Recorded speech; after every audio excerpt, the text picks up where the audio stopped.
और उधर इजराइल की खबर, जहां पर समुद्र में रोका समुद्र का फ्लोटिला गाजा में राहत सामग्री लेकर जा रहा था। ये काफिले में अज्ञात जहाजों के शामिल होने का शक था।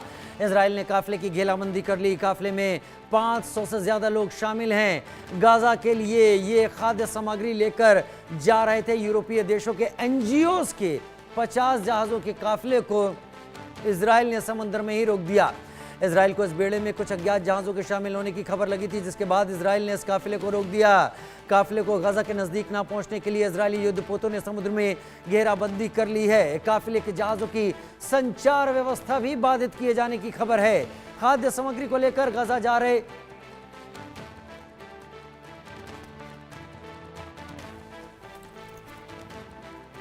गैर सरकारी संगठनों के जहाजों के काफिले में कई देशों के सांसद, मानवाधिकार संगठनों के सदस्य और कई प्रमुख लोग हैं। इनके साथ स्वीडन की पर्यावरण सुधार कार्यकर्ता ग्रेटा थनबर्ग भी जहाजों की इस भीड़ में है।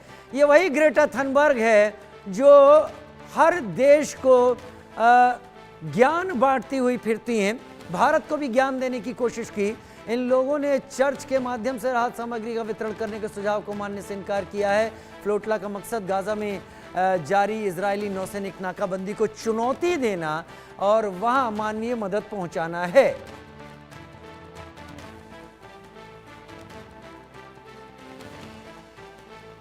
इजरायल ने पहले ही चेतावनी दे दी थी, अगर कार्यकर्ताओं का इरादा वाकई मानवीय मदद पहुंचाना है तो अश्केलोन बंदरगाह पर रुकें, जहां जांच के बाद सामग्री गाजा भेजी जाएगी।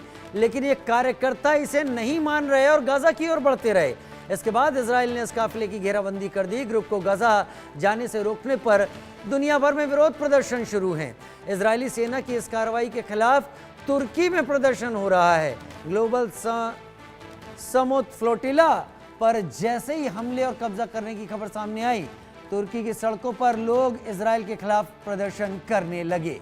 लेकिन इजराइल ने ऐसे किसी भी जहाज को वापस जाने के लिए नहीं कहा। उन्होंने एश्केलोन पोर्ट पर पहुंचने के लिए कहा और वहां से सामान भेजने के लिए कहा। लेकिन इन सब ने कहा कि ये इजराइल की बात नहीं मानेंगे और वही रास्ता चुनेंगे जिस रास्ते पर ये जा रहे हैं।